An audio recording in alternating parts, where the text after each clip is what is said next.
नमस्कार जी। मैं बीएन फिर एक बार आप लोगों का दरबार।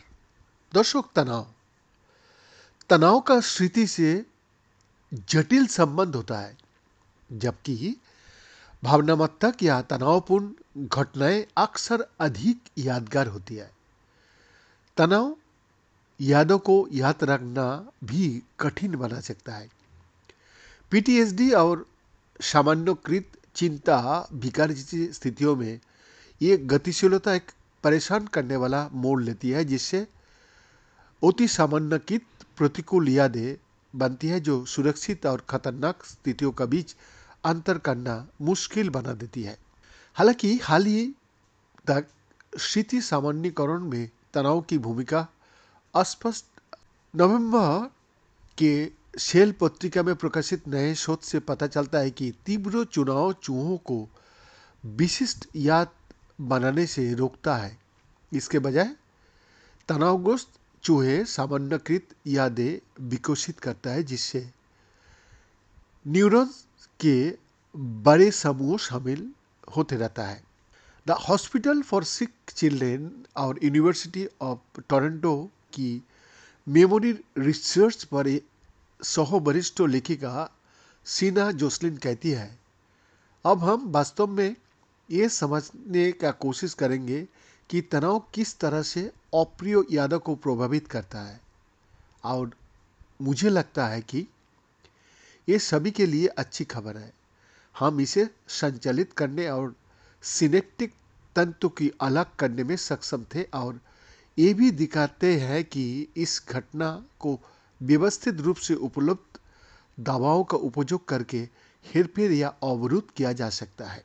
ये जांचने के लिए कि क्या तनाव स्थिति विशिष्टता को प्रभावित करता है, शोधकर्ताओं ने चूहों को एक ध्वनि को तनाव से और दूसरी ध्वनि को बिना तनाव से जोड़ने के लिए प्रशिक्षित किया। फिर उन्होंने चूहों की विभिन्न ध्वनियों पर उचित प्रतिक्रिया करने की क्षमता का परीक्षण किया।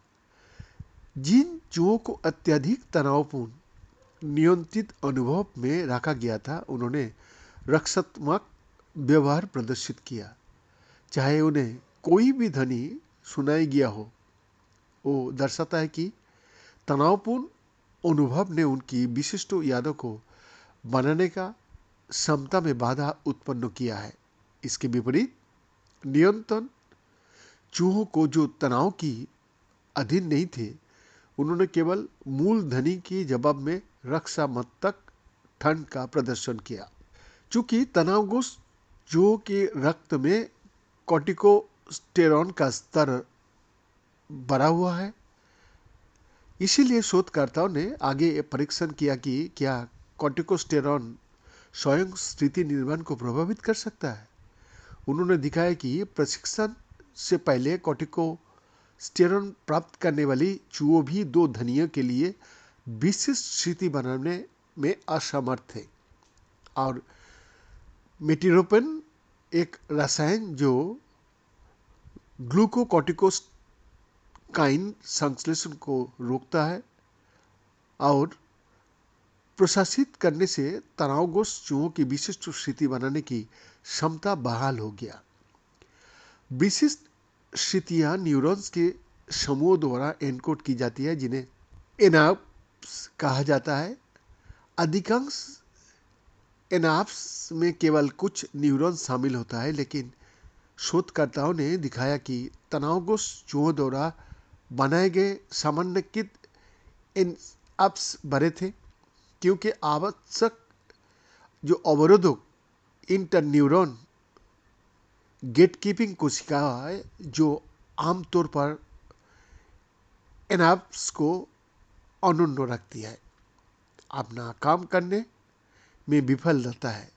ये परिवर्तन बदले में एंडोकिनाबिनाइड्स द्वारा संचालित था, जो कॉर्टिकोस्टेरॉन के जवाब में एमिग्डाला में जारी किया गया।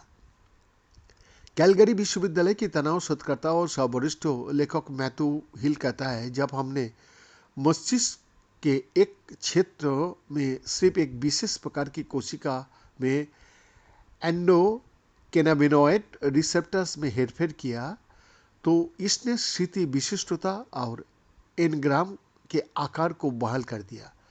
ये पूरी घटना एमिग्डाला में एक बहुत ही असतत माइक्रो सर्किट द्वारा मध्यस्थता की जाती है, लेकिन आप एक प्रणालीगत औषधियों हेरफेर कर सकता है और फिर भी इसे रोक सकता है, जो इस दृष्टिकोण से बहुत उत्साहजनक है कि क्या इसे एक दिन मनुष्य में चिकित्सीय उपयोग के लिए अनुवादित किया जा सकता है।